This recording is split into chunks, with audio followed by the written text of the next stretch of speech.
Jalan Tol Padang Pekanbaru adalah jalan tol bagian dari Jalan Tol Trans Sumatera yang menghubungkan Padang dengan Pekanbaru. Jalan Tol Padang Pekanbaru merupakan salah satu calon tol terpanjang di Indonesia yang mencapai 254,8 km. Tol Pekanbaru Padang memiliki panjang 254 km dan terbagi menjadi 6 seksi. Seksi ini meliputi Seksi I Padang Si Cincin sepanjang 36,15 km, Seksi 2 Si Cincin Bukit Tinggi 38 km, dan Seksi 3 Bukit Tinggi Payakumbuh 34 km. Kemudian, Seksi 4 Payakumbuh Pangkalan 58 km, Seksi V Pangkalan Bangkinang 56 km, dan Seksi V Bangkinang Pekanbaru 40 km. Pembangunan Jalan Tol Padang Pekanbaru dilaksanakan oleh PT Hutama Karya, Persero, melalui perjanjian pengusahaan jalan tol yang ditandatangani pada tanggal 11 Oktober tahun 2017. Peletakan batu pertama di calon lokasi jalan bebas hambatan sudah dilakukan Presiden Joko Widodo atau Jokowi pada tanggal 8 Februari tahun 2018. Proyek yang masuk dalam tol Trans Sumatera diperkirakan membutuhkan biaya investasi sebesar Rp78,09 triliun. Pembangunan Jalan Tol Padang Pekanbaru saat ini masih berproses. Namun pembangunannya hingga saat ini masih mengalami hambatan karena beberapa persoalan terutama dalam pembebasan lahan adat. Khususnya terkait proyek di wilayah Sumatera Barat pada ruas yang berada di wilayah Padang sampai perbatasan wilayah Riau yang terhambat karena masalah pembebasan lahan belum selesai. Berbeda dengan ruas dari Pekanbaru sampai ke Pangkal Pinang yang sudah terselesaikan. Pembebasan lahan yang terkait ruas Padang sampai perbatasan Provinsi Riau masih terhambat. Hal ini disebabkan lahan yang dilewati termasuk lahan produktif dan lahan adat.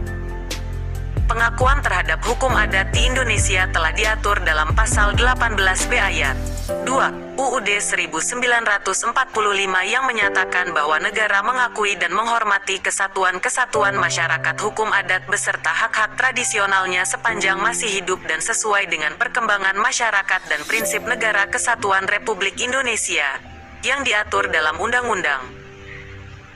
Khusus di Provinsi Sumatera Barat telah diterbitkan Perda Nomor 6 Tahun 2008. Perda tersebut menjelaskan mengenai jenis tanah ulayat yang ada di wilayah Sumatera Barat serta struktur dari tanah ulayat tersebut.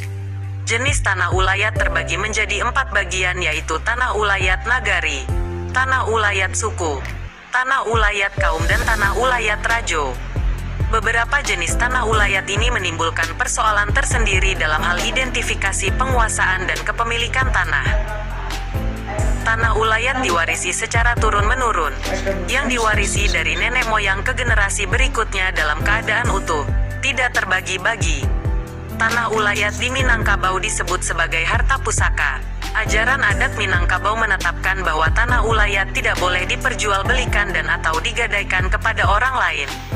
Namun demikian dalam beberapa hal tanah ulayat itu boleh digadaikan kepada anggota suku dengan memenuhi persyaratan tertentu. Dapat terlihat bahwa kepemilikan dan penguasaan tanah ulayat di Minangkabau bersifat kolektif dan sekaligus tidak mengenal kepemilikan yang bersifat mutlak. Konsekuensi logisnya adalah tidak mungkin ada pengalihan hak atas tanah dari satu orang kepada orang lain, bahkan pengalihan hak dari satu kaum kepada kaum yang lain. Hal ini didasarkan atas kenyataan bahwa tanah merupakan wujud dari ikatan lahir batin suatu komunitas masyarakat hukum adat dan sekaligus sebagai aset bersama suatu komunitas masyarakat hukum adat di Minangkabau. Masyarakat adat tersebut berkewajiban menjaga maupun mempertahankan tanah ulayat agar tidak habis. Paham inilah yang menjadi suatu tantangan ataupun halangan dalam pelaksanaan pengadaan tanah untuk pembangunan Jalan Tol Padang Pekanbaru, sehingga dibutuhkan strategi yang tepat untuk menyukseskannya.